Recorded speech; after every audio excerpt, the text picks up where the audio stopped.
श्री अकाल तख्त साहब जी के पावन पवित्र अस्थान के उत्ते खालसा पंथ दीयां संप्रदावां जथेबंदियां दे प्रतिनिधि साहिबान मुखी साहिबान बैठे है संगती रूप दे विच। सब तो पहला दास दी फतेह प्रवान करो। वाहिगुरु जी का खालसा वाहिगुरु जी की फतेह। जिहड़ी साडी चिंता है खास वो ये है कि श्री गुरु ग्रंथ साहिब सच्चे पातशाह नूं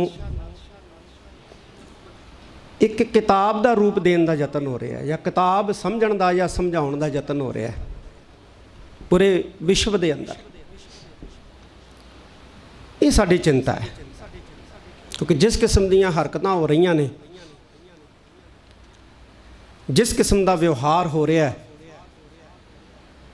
वो ये साबित करता है कि श्री गुरु ग्रंथ साहब जां ये लोग ये जताउण का यतन करते हैं कि श्री गुरु ग्रंथ साहब केवल एक ग्रंथ है, जद कि श्री गुरु ग्रंथ साहब सच्चे पातशाह किताब नहीं है, ग्रंथ नहीं है, ये गुरु है।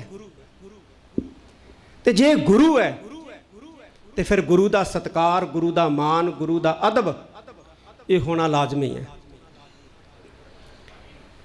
दुनिया दे विच जिन्ने भी धर्म है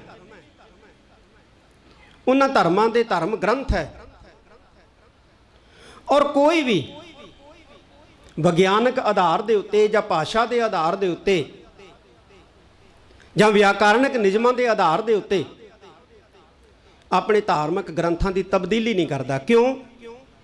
क्योंकि भाषा बदलती है, विज्ञान के नियम बदलते हैं, लिपि बदलती है।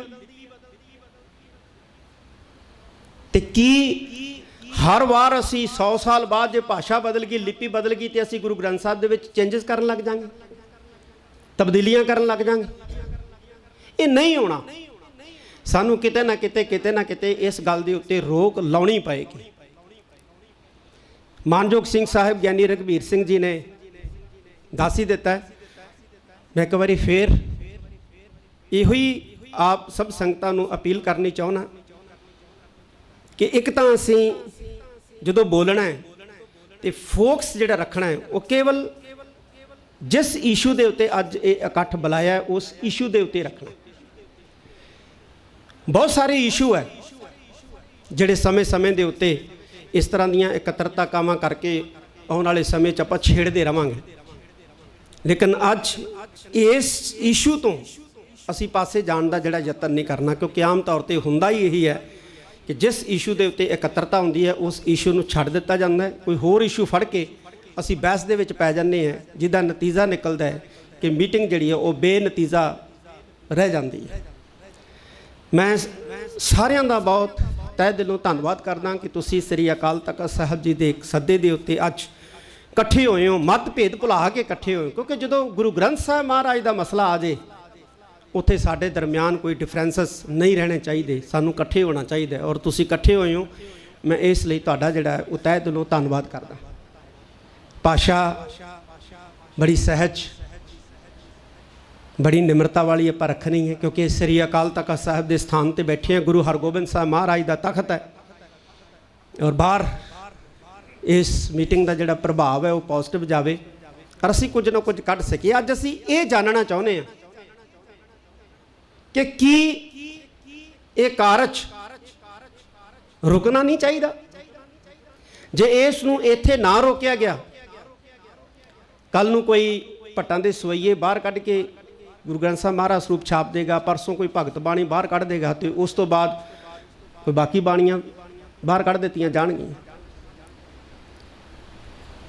अज असी इस वास्ते जिहड़ा पंथक धिरां दा इकट्ठ बुलाया।